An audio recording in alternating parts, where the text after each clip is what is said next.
Hi everyone, in this video we're going to be looking at some real basics of differentiation, one of the main topics of calculus. So let's get right into it. We have talked about in rates of change topic about this kind of idea of an average rate of change. So looking at one part of a graph, let's say, and then another place later on down the graph and working out the amount of change that goes on between those two. And we've developed an idea about how we can work out the instantaneous rate of change. That is the rate of change happening at an exact instant. So in terms of a graph, if we've got a distance time graph here, then we're talking about speed. The rate of change here is speed, defined as the rate that the distance changes. So we've come up with a formula that looks like this. And that's the definition of the derivative, or the gradient of the curve, or the slope of a tangent, or the rate of change. All of these words are interchangeable. Okay. So here's an example here where we've got the rate of change, the instantaneous rate of change for y equals x squared at a particular point. So rather than going through a laborious process of doing that limiting process, we can use this formula now. In this case here, we know that x is equal to 3. So f of x plus h just becomes f of 3 plus h minus f of x, which is f of 3 divided by h. So we can now substitute into this formula here. 3 plus h, remember the function here is y equals x squared. So 3 plus h squared minus 3 squared divided by h. With some squaring, expanding, we get down to here.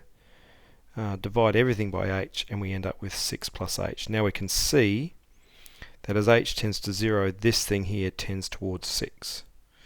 So the slope of the curve at the point x equals 3 is exactly 6.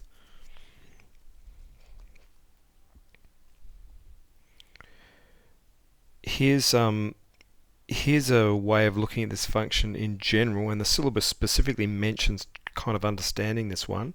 So we just start with a general function, y equals, or f of x equals ax to the power of n. So this kind of general power function, and we're using this way here of showing how we get the rule for doing derivatives. So f of x plus h is this function here replacing the x with x plus h. So we've got ax plus h to the power of n, that's this one here, minus f of x is just ax to the n, divided by h. Okay. So we can factorise a out of the top line there when we do this, and leaving us with this step here. Now the next bit is tricky. What we're doing on the next bit is we are going to expand x plus h to the power of n. Now this is the binomial theorem coming in. I know we remember that. The binomial theorem, which helps us to expand things just like this. So it's written out in this next step here. X to the n plus nc1 times x to the n minus 1. So the powers of n are going down by 1 each time as you go along. And you can see the powers of h are going up by 1 each time. The numbers here come from Pascal's triangle. So if we're talking about n equals 4, we could pick out from Pascal's triangle that fifth line down and work out what those numbers were there at the start. Now, when you do that, you'll see that you subtract off x to the power of n, and you've got x to the power of n at the start here. So those two there will cancel out, and you're just left with all of the middle bit divided by h. Now you can see that h is common to all the terms on the top, and we've got an h down the bottom there as well. So if we divide every term by h, we end up with this thing right here. Okay, so the first term, the h disappears. The next one, instead of having h squared, we've just got h. Next one, instead of having h cubed, we've got h squared. And the last one, instead of having h to the n, we've got h to the n minus 1. Okay, remember we're looking as the limit of this thing here as h tends towards 0. So we've still got a as a common factor of all of this, so that's sitting out the front. We've got nc1 times x to the n minus 1, because basically all of this stuff, as h tends towards 0, all of this stuff here will equal 0 because h is multiplied by all of that. So we'll just end up with this bit here. Now NC1, so for example 4C1 is always going to be 4. The number of ways of choosing one object from 4 is always 4. So NC1 is always just going to be n. So that's where we get finally this formula here. And now we've got a formula for finding the derivative, a much quicker way of doing it. So here it is here.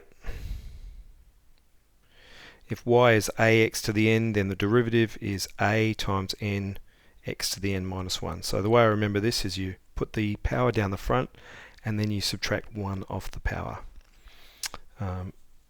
The way that you say this, by the way, is dy by dx. Okay, it's not dy over dx, but dy by dx. Okay, let's do some examples.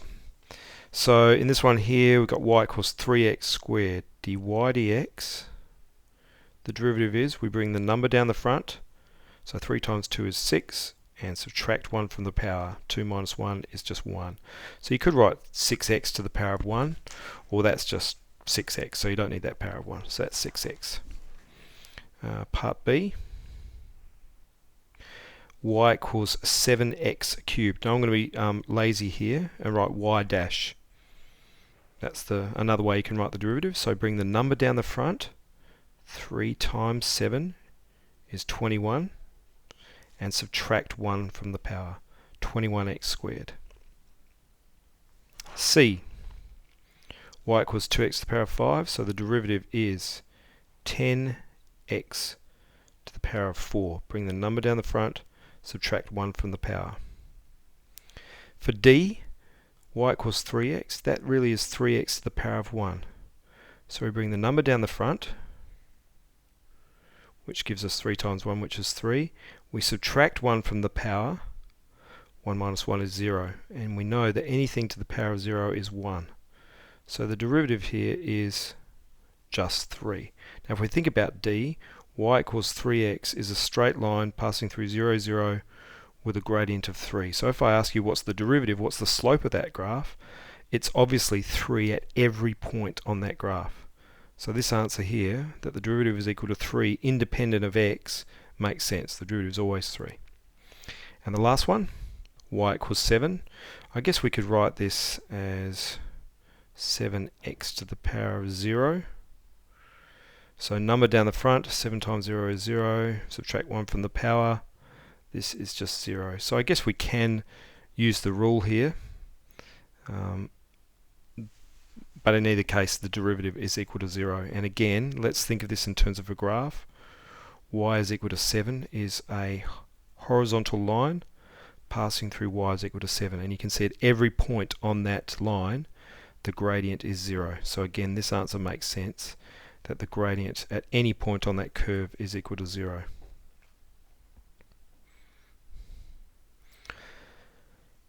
Second example, determine the gradient of the curve 3x to the 4 at the point 248. Okay, so we want the derivative. So dy dx, the derivative of this function here is number down the front, 3 times 4 is 12, subtract 1 from the power, 12x cubed.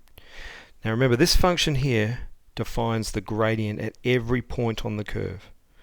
So we're specifically looking for the point when x is equal to 2. It really doesn't matter about what the y value is. We really don't need that information. The important thing is this equation here tells us the slope for every x value. So in this case here, it's 12 times 2 cubed. So we go 12 times 8, 96. That is the slope of the curve, where at the exact slope of the curve when x is equal to 2.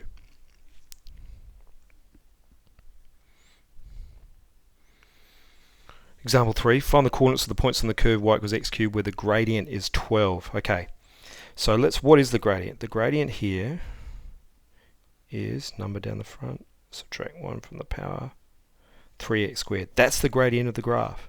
And the question's saying, when is that gradient equal to 12? So when is that equal to 12? Simple. Divide by 3 gives us that, and x is plus or minus 2. Remember, when we're square rooting both sides, we need to take the positive or negative root. Now we've got our x values, but the question says coordinates. Okay, so we need to find the coordinates of that point. So if y is equal to x cubed, then our two y values are 2 cubed, which is 8, and the other y value is negative 2 cubed, which is negative 8. So our 2 points are going to be 2, 8, and negative 2, negative 8. Okay. Now if we think about the curve of y equals x cubed, it does something like this. Has a stationary point of inflection there at x equals 0. Does something like this. And the question's saying to us, when is the slope of that curve equal to 12? So right there and right there, you can see there's going to be 2 points on the graph. That's going to be 2, 8, and this point down here is going to be negative 2, negative 8. So you can see from the graph that that looks about right.